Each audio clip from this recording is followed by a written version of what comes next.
भारतीय जनमानस में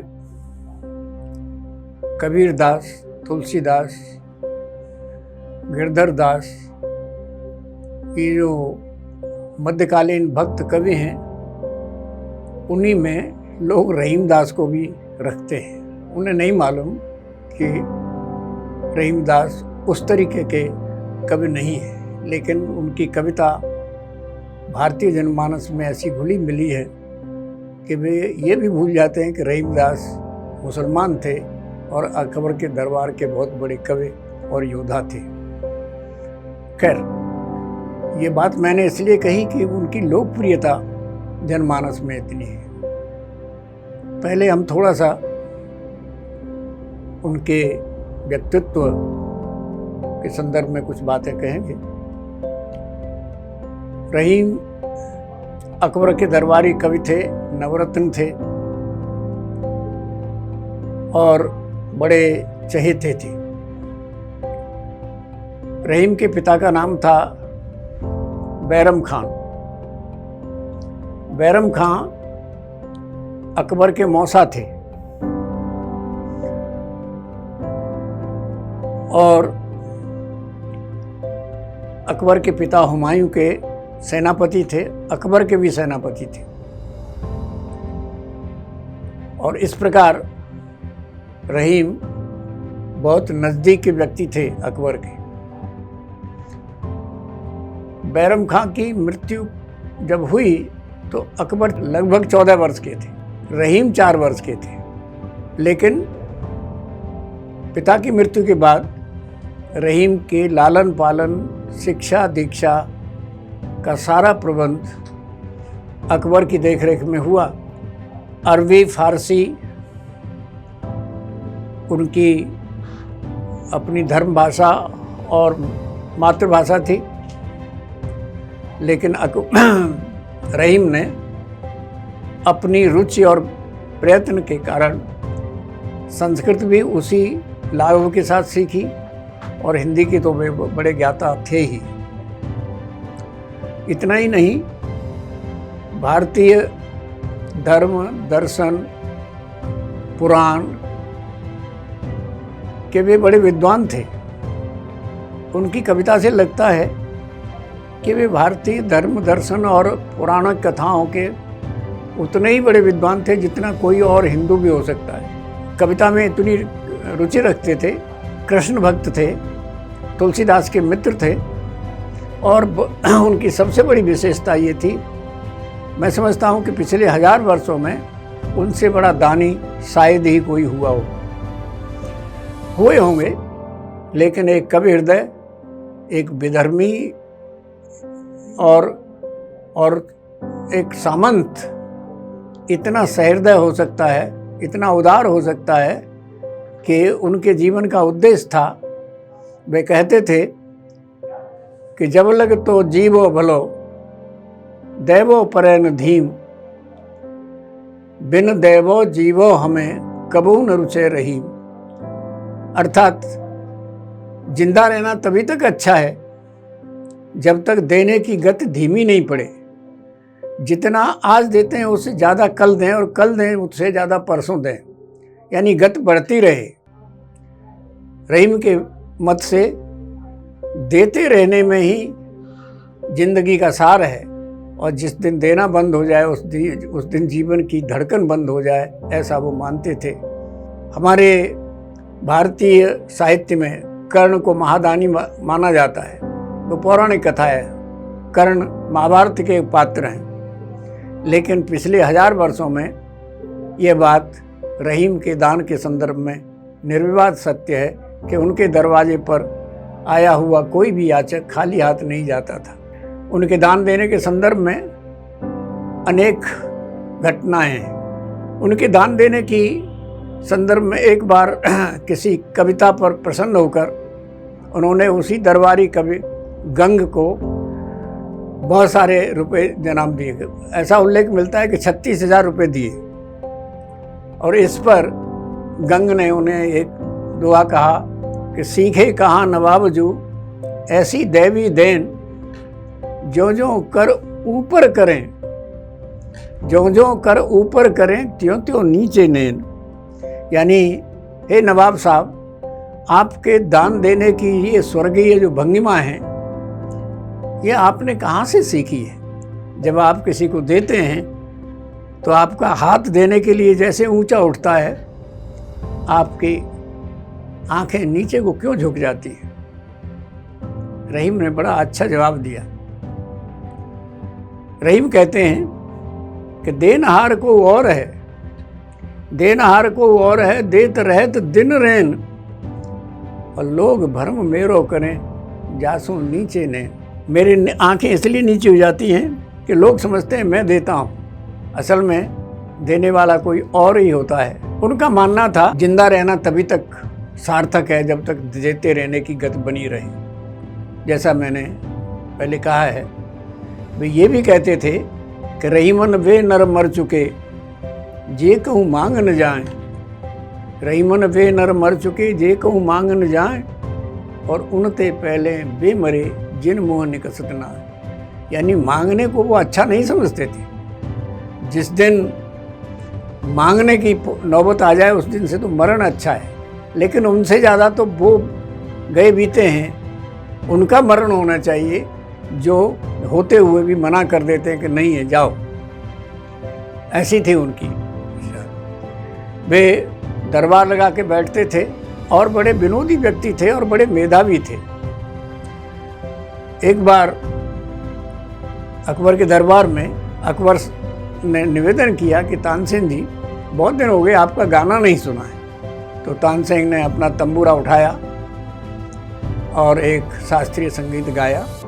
संगीत के बोल थे, जसोदा बार बार यूं भाखे, जसोदा बार बार यूं भाखे, है को ब्रज में हितू हमारो चलत गुबाल राखे, जसोदा बार बार यूं भाखे।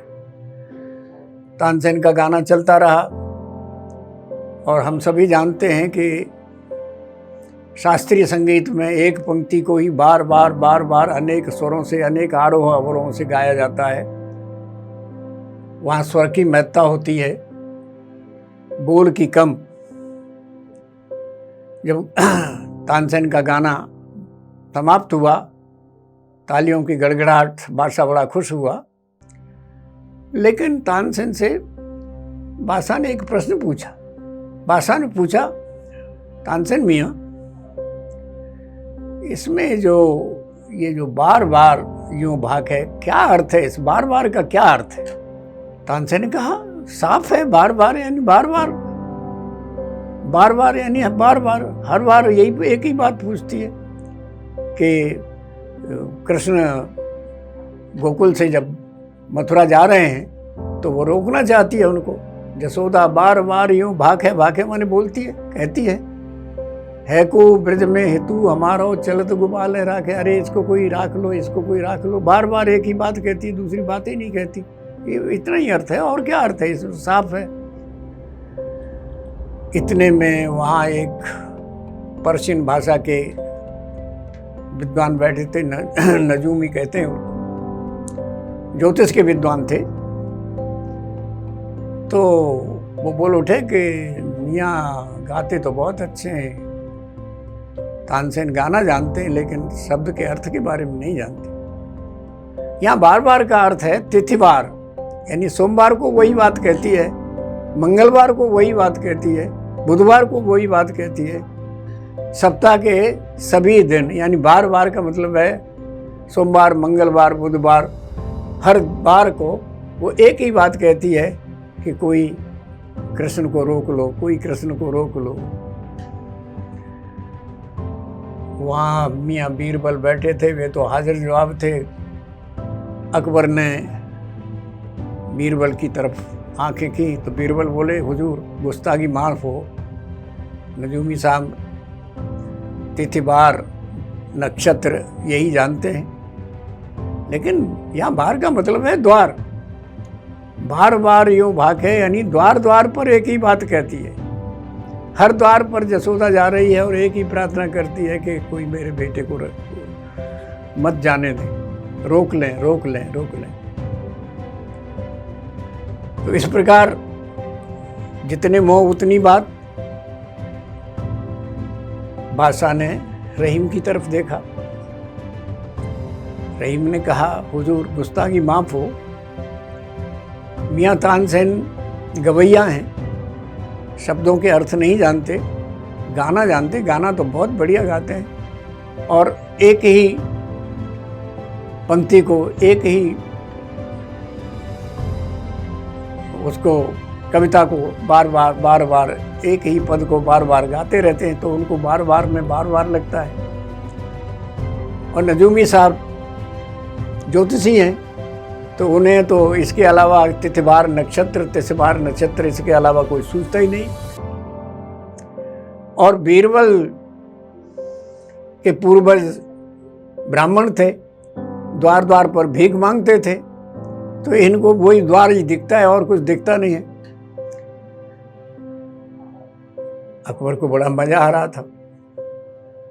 तो रहीम जी बताइए फिर बार बार का क्या मतलब है? बोले ये व्यवहार की बात नहीं, ये साहित्य की बात है, ये संवेदना की बात है। साहित्य में संवेदना होता है। बार का मतलब होता है रोम, बार बार यानी रोम रोम। जसोदा का रोम रोम यही चिल्ला रहा है, रोम रोम चिल्ला रहा है। वो न कहीं किसी दरबार पे जा रही है और उसको तिथवार नक्षत्रों का तो पता ही नहीं है, लेकिन उसका रोम रोम, वो मुंह से कुछ नहीं कह रही है, लेकिन उसका रोम रोम एक ही बात कह रहा है कि कोई इसे रख ले, कोई इसे रख ले, कोई इसे रख ले। ऐसे थे रहीम। एक बार ऐसा हुआ, एक गरीब ब्राह्मण तुलसीदास के पास गया। यहाँ उल्लेखनीय है और सभी इतिहासकार इस बात को मानते हैं कि अकबर के समय ही तुलसी हुए थे और बनारस में रहते थे, लेकिन रहीम से बड़ी दोस्ती थी उनकी। रहीम उनके पास जाते थे, घंटों बैठे रहते थे, सत्संग होता था, साहित्य की चर्चाएं होती थी, धर्म की चर्चाएं होती थी। तो रहीम से वो भी प्रेम करते थे। तो एक बार एक गरीब ब्राह्मण तुलसीदास के पास गया और निवेदन किया, बेटी का विवाह है, पैसे नहीं है, क्या करूं? तो रहीम तुलसीदास ने एक आधा दोहा उसे लिख के दे दिया कि रहीम के पास चले जाओ, उन्हें ये दोहा दे देना, कुछ पैसे मिल जाएंगे तुम्हें। वो आधा दोहा लेकर रहीम के पास गए और रहीम ने जब वो पढ़ा तुलसी के हस्ताक्षरों में, बड़े खुश हुए। उस ब्राह्मण का सम्मान भी किया, बड़े आदर के साथ उन्हें धन दिया और उस दोहे को पूरा कर दिया और कहा कि महात्मा तुलसीदास को दे देना। वो दोहा क्या था? सुरतीय नरतीय नागतीय सब जानत अस होय। ऐसा तुलसीदास ने आधा दोहा लिखा था। सुरतीय नरतीय नागतीय सब जानत अस होय, यानी रहीम की प्रशंसा में लिखा था। स्वर्लोक में, नरलोक में और नागलोक में सब जानते हैं कि ऐसा व्यक्तित्व तो होना चाहिए रहीम जैसा। और रहीम ने उसको पूरा किया। कि गोद लिए हुलसी फिरे तुलसी सौ सुत हो। तुलसी यानी तुलसी की माँ। वो सारी विशेषताएं रहीम ने तुलसी के व्यक्तित्व पर लगा दी कि तुलसी जैसा बेटा, गोद लिए हुलसी फिरे तुलसी सौ सुत हो। तुलसी माता ने यह कामना की कि तुलसी जैसा पुत्र हो जिसे सुरलोक, नरलोक और नागलोक में सब मान्यता प्राप्त करें। तो ये थी उसकी मेधा। एक बार ऐसा भी हुआ, रहीम का एक निजी नौकर था। उस निजी नौकर ने कुछ दिन की छुट्टी मांगी क्योंकि उसे गोना करा के लाना था। अकबर ने, रहीम ने उनको छुट्टी दे दी। वो चले गए और अपनी नई बेली दुल्हन को लेकर रहने लगे। बड़े आनंद मनोविनोद में रहे। और जैसे जैसे छुट्टी खत्म हो रही थी, उस नौकर को चिंता हो रही थी। उसकी नवविवाहिता पत्नी ने पूछा, आप क्यों चिंतित रहने लगे हैं कि अब छुट्टी बीत रही है और जाने को मन नहीं करता है? तो बड़ी विदुषी थी वो रहीम को जानती थी। उसने कहा चिंता की बात मत करो, और उसने एक दुआ लिख करके कहा कि रहीम जी को ये दे देना। वो नौकर रहीम जी के पास वापस गया, और रहीम ने जब पूछा कि भाई कैसे हो, ठीक ठाक हो, प्रसन्न हो, खुश हो, उन्होंने कहा मेरी पत्नी ने आपकी प्रशंसा में कोई दुआ लिखा है। और वो दुआ रहीम ने पढ़ा तो बहुत खुश हुए और बहुत सारा धन दिया और कहा कि प्यारे जाओ, चले जाओ, मौज करो, आनंद लो। दुआ क्या था? उस नौकर की पत्नी ने लिखा था, प्रेम प्रीति को बिरबा चले लगाए, सींचन की सुध लीजियो बिरबा सूखी न जाए। असल में ये दुआ छंद नहीं था, ये ऐसे ही पंक्ति थी एक काव्य की। इसमें ये बरवे शब्द है। बरवे का मतलब है पौधा, यानी प्रेम प्रीति का पौधा लगा के जा रहे हो, इसको सींचने की सुध लेना, ऐसा न हो कि तुम आओ ही नहीं। इसको देख के रहीम बहुत खुश हुए थे और उन्होंने बहुत सारा धन दे करके उस नौकर को विदा किया और कहा मौज करो, आनंद करो। और वो इतने ये बरवे शब्द इतना उन्हें इतना पसंद आया और ये पंक्ति इतनी पसंद आई कि इसी पंक्ति में, इसी लय और स्वर में उन्होंने बरवे नाय का भेद नाम से ग्रंथ लिखा। और वह ग्रंथ उन्होंने तुलसीदास को दिखाया। तुलसीदास को भी यह छंद बहुत पसंद आया और उन्होंने बरवे रामायण, कहते हैं कि बरवे रामायण जो लिखी है वो इस छंद में लिख दी, जिस छंद में रहीम ने अब बरवे नाय का भेद लिखा। तो ये रहीम और तुलसी के बीच का ये संबंध इस तरीके से कहा जाता है। इसी प्रकार एक बार रहीम अपने निवास पर विद्वानों की, कवियों की, गुणवानों की महफिल लगा के बैठे थे। बाहर नौकर खड़ा था ड्योढ़ी पर। एक गरीब ब्राह्मण आया और उसने कुछ ये कहा कि साधु साहब से मिलना है। ब्राह्मण ने उस दरबार ने उस ब्राह्मण को कहा कि तुझे क्या चाहिए? खाना चाहिए, कपड़े चाहिए, धन चाहिए? नहीं, साधु साहब से मिलना है, साधु साहब से मिलना है। जब वो नौकर ने सारे उससे पूछ लिए, वो एक ही रट लगाए हुए था, तो बेचारा नौकर अंदर गया, सिर झुका के बैठ गया। हुजूर, रहीम ने पूछा क्या मामला है?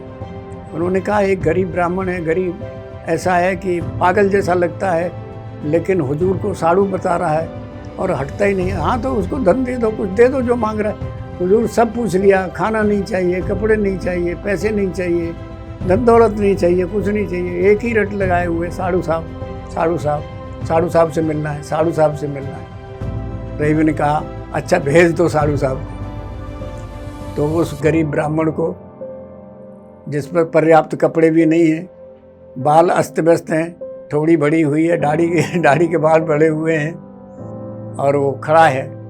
रहीम एकदम खड़े हो गए, हाथ जोड़ करके उन्हें प्रणाम किया और कहा आइए साधु साहब।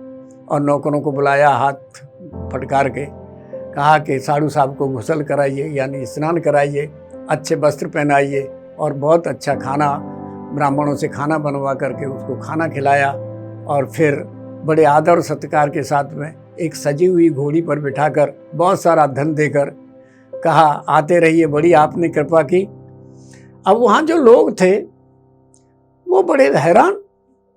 उन्होंने वो ब्राह्मण चले जाने के बाद में तो उनके दरबार में जो लोग बैठे थे उन्होंने कहा रहीम जी, ये लेना देना तो आपके रोज की बात है, इसमें कोई विशेष बात नहीं, आपने बहुत सारा धन उसको दिया, लेकिन वो तो पागल ब्राह्मण जैसा था, वो अगर आपको साधु कह रहा था तो इसमें कौन सी बड़ी बात थी, लेकिन आप भी उसको साधु कहने लगे, ये तो कुछ समझ से बाहर की बात है। यहाँ ये बताना जरूरी है कि उस जमाने में जहाँ कितने ही विवाह किया करते थे पुरुष, और इस्लामिक संस्कृति में तो आज भी 4 औरतें रखना वैध माना जाता है। रहीम लगभग 40 वर्ष की उम्र में विधुर हो गए थे। उनकी पत्नी गुजर गई थी। उन्होंने शादी नहीं की थी और ऐसा नहीं था कि लोगों ने प्रस्ताव नहीं रखे थे, प्रस्ताव रखे थे। तो उन्होंने कह दिया था, रहीमन थोड़े दिनन को करिए मोह स्याह, रहीमन थोड़े दिनन को करिए मोह स्याह, नहीं चलन को परतिया और नहीं करन को ब्याह। ये उनका सिद्धांत था। तो यहाँ कहना इतना ही है कि वो साधु कैसे हो गए। लोगों ने पूछा वो साधु कैसे हो गए, तो वो बड़े विनोद के साथ उन्होंने कहा कि देखो भाई, गरीबी और अमीरी दोनों सगी बहनें हैं, बड़ी हमारे पास है और छोटी उसके पास है। हम इसी बात पर लट्टू थे। वो क्या कह रहा था इसे आप नहीं जानते, हम जानते। तो लोगों ने तालियां बजाई और ऐसी उदारता के साथ उन्होंने उसको विदा किया। ऐसी एक घटना और है, जैसा पहले सूचित किया गया है, रहीम अकबर के सेनापति भी थे। वो अपनी सेना रखते थे, सेना का हिसाब किताब भी रखते थे, उसका संचालन भी करते थे। और कहा जाता है कि वे जितने युद्ध के अभियान किए थे, एक अभियान को छोड़ करके कहीं उन्होंने पराजय प्राप्त नहीं की थी। तो वे खानदेश की तरफ जा रहे थे, यानी मध्य प्रदेश के बाद में जो इलाका नर्मदा नदी के आसपास लगता है, उधर महाराष्ट्र की तरफ, उधर खानदेश कहलाता है। तो वे खानदेश में बुरहानपुर नाम की एक जगह है, वो बुरहानपुर में उनकी छावनी रहती थी और वे उस तरफ जा रहे थे, बुरहानपुर की तरफ। पालकी में बैठ के जा रहे थे, आगे पीछे सुरक्षा गार्ड चले हुए थे, सुरक्षा कर्मचारी चल रहे थे, फौज पलटन जा रही थी। खानदेश में एक खेत पर एक ज्वार का खेत था और एक रखवाला जो है पक्षियों को उड़ा रहा था अपनी गोपन से ढेला मार मार के। उसे बेचारे को, गरीब किसान को कुछ पता नहीं, बालक ही था छोटा सा। उसने एक ढेला मारा और ढेला चुभ गया, वो रहीम की पालकी में लगा जोर से। तो सुरक्षा कर्मचारियों उसे पकड़ लाए और रहीम के सामने खड़ा कर दिया, ये है अपराधी, बताइए क्या दंड दें इसको। रहीम को दया आ गई उसकी हालत देखकर। उन्होंने कहा छोड़ दो इसको, और बड़ी पुचकार के बड़े प्यार से कहा बेटे इधर आओ, और अपनी पालकी में रखी हुई एक रुपयों की बड़ी सी थैली उसको दे दी, जाओ मौज करो। हम लोगों को आश्चर्य, लोगों ने कहा कि उसने ढेला मारा और आपने उसको धन दे दिया। रहीम ने उस समय एक दुआ कहा जो बहुत प्रचलित है। उन्होंने लिखा, क्षमा बड़न को चाहिए छोटन के उत्पात, और कहा विष्णु को घट गयो जो भृगु मारी लात। अब यहाँ सोचने की बात है। एक तो इसका क्या अर्थ है, ये पहली पंक्ति तो साफ है कि छोटे अगर गलती करते हैं, कोई उत्पात करते हैं, तो बड़े लोगों को क्षमा कर देनी चाहिए। उदाहरण क्या दिया उन्होंने, कहा विष्णु को घट गयो जो भृगु मारी लात। ये एक पौराणिक कथा है। एक बार देवताओं में यह चर्चा हुई कि ये जो ब्रह्मा विष्णु महेश तीन बड़े देवता हैं हिंदुओं के, इनमें सबसे बड़े देवता कौन है। तो चर्चा होने के बाद में यह तय किया गया था कि इसकी परीक्षा ली जाए, और भृगु नाम के एक ऋषि को इस काम के लिए निमंत्रित किया गया कि वे इस बात का पता लगाएं कि ब्रह्मा विष्णु महेश में से कौन अधिक, इनमें सबसे बड़ा कौन है, किसकी पूजा माना जाए, किसको बड़ा माना जाए। तो भृगु ने इस परीक्षा लेने के लिए वो पहले ब्रह्मा के पास गए और ब्रह्मा को गाली देने लगे, उल्टी सीधी बात, बैठे हो दाढ़ी बना के बैठे हो, दुनिया में क्या हो रहा है वगैरह वगैरह कुछ कहा होगा। ब्रह्मा ने आंखें खोली और उनको समझाया कि देखो भाई, ये गलत बात, तुम किसी को ऐसा मत करना, नहीं तो बहुत बुरी बात होगी, मैं तो छोड़ देता हूँ तुमको। तो वो वहाँ से चले गए और बहुत बुरा भला कहा उसको। वे शंकर भगवान के पास गए। शंकर भगवान हिमालय पर बैठे हुए थे आंख बंद करके। जाके उन्होंने वहाँ एकदम गाली देना शुरू किया, दुनिया में क्या हो रहा है, आंखें बंद करके बैठे हो, कैसे हो तुम, और उपद्रव किया उन्होंने।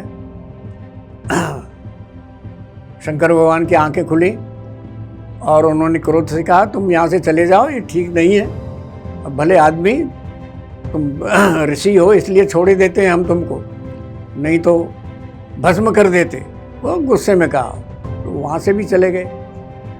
वे गए अब विष्णु भगवान के पास। विष्णु भगवान क्षीर सागर में सो रहे थे, शेष सैया पर। क्षीर सागर प्रतीक है धन दौलत वैभव का, और शेष सैया पर सोए हुए हैं। लक्ष्मी पैर दबा रही हैं। सीधे चले गए बिना किसी द्वारपाल से अनुमति मांगे हुए, और सोते हुए विष्णु की छाती पर जोर से लात मारी, ऐसी कथा मानी जाती है। विष्णु भगवान की नींद खुल गई तो उन्होंने भृगु ऋषि के पैर पकड़ लिए और क्षमा मांगने लगे कि मेरी छाती तो कठोर है, तुम्हारे पैरों में लग गई होगी, मैं क्षमा चाहता हूँ, मैं समझ नहीं पाया कि आप आए हुए हैं, नहीं तो मैं आपका आदर करने के लिए बाहर निकलता। तब भृगु ने यह घोषणा की कि सबसे ज़्यादा सहनशील विष्णु भगवान है, और सहनशीलता ही सबसे बड़ा गुण है, और लोगों को क्षमाशीलता, सहनशीलता यानी क्षमाशीलता, लोगों के उत्पातों को, लोगों के गलत कामों को क्षमा कर देना चाहिए और उन्हें सहन करना चाहिए। और तब ये कहा गया कि क्षमा बड़न को चाहिए, छोटन के उत्पात, का विष्णु को घट गयो जो भृगु मारी लात। तो ये दुआ रहीम ने कहा। यहाँ ये भी एक सोचने की बात है कि रहीम इस दोहे में भारतीय संस्कृति और भारतीय देवी देवताओं की बात करते हैं। वे कोई इस्लामिक संस्कृति को इसमें नहीं लाते। वे मुसलमान थे, मुसलमान जिंदगी भर रहे, सारे कायदा कानूनों का पालन करते रहे, और वो ज़माना ऐसा था जब वो अगर नहीं बढ़ते, लेकिन नहीं, उनके व्यक्तित्व में पूरा भारतीय संस्कृति रची पची बसी थी। अपार धन वैभव था। वे जैसा पहले बताया गया है कि अकबर के चहेते थे, अकबर के सेनापति भी थे, और जहाँ भी युद्ध के अभियान में जाते थे तो जो पराजित राजा होता था उससे युद्ध का हर्जाना वसूल करते थे, और वो हर्जाने से आधा पैसा अकबर के खजाने में जमा होता था, आधा पैसा वो खुद रख लेते थे, यानी किसी बात की कोई कमी नहीं थी। लेकिन अकबर के मरने के बाद जहांगीर के समय किसी लोगों के षड्यंत्र के कारण जहांगीर उनसे बहुत रुष्ट हो गए और उनकी सारी जागीरें छुड़ा ली गई, सारा खजाना जब्त कर लिया गया, उनके सारे अधिकार समाप्त कर दिए गए, और उन्हें पकड़ करके कैद करने की योजना बनाई गई, और वे मारे मारे घूमते रहे, फिरते रहे। अनेक राजा महाराजाओं के यहाँ गए, लेकिन किसी ने उनको आश्रय नहीं दिया। कहते हैं कि भागते दौड़ते छिपते लुकते हुए वे चित्रकूट गए, और चित्रकूट के राजा से उन्होंने निवेदन किया कि चित्रकूट में रम रहे रहीमन अवध नरेश, जा पर विपदा परत है सो आवत यही ते देश। चित्रकूट के राजा ने उनसे कहा, महाराज हमने सब पता लगाया है, मेरी औकात नहीं है कि मैं आपको आश्रय दे सकूं, आप सम्माननीय हैं, आदरणीय हैं, लेकिन बादशाह की नाराज़ी मैं सहन नहीं कर सकता हूँ, बादशाह की नाराज़ी में मोल नहीं ले सकता हूँ, तो मैं क्षमा चाहता हूँ, मैं आपकी कोई मदद नहीं कर सकता हूँ। इस उत्तर को सुन के रहीम को धक्का तो नहीं लगा, क्योंकि मुसीबत सब पर पड़ती है, बड़े गंभीर आदमी थे, तो उन्होंने एक भेष बदल करके एक भड़बूजे के यहाँ नौकरी कर ली, भाड़ भूंजते थे और अपना समय गुजार रहे थे, भेष बदल लिया था। वही राजा एक घोड़े पर बैठ करके वहाँ होके गुजर रहा था, तो देखे कि भाड़ भूंजने वाला व्यक्ति तो रहीम जैसा लगता है, लेकिन रहीम क्यों भाड़ भूंजेंगे? हाँ, हो सकता है मुसीबत का समय हो। तो उन्होंने एक कहा, जाके सिर अस भार शोकत झोंकत भार अस। रहीम ने देखा और रहीम ने उत्तर दिया, रहीमन उतरे पार भार जो किया भार में। हम इन सब चीज़ों से उस पार चले गए हैं और सारा वजन भार हमने इस भार में झोंक दिया है।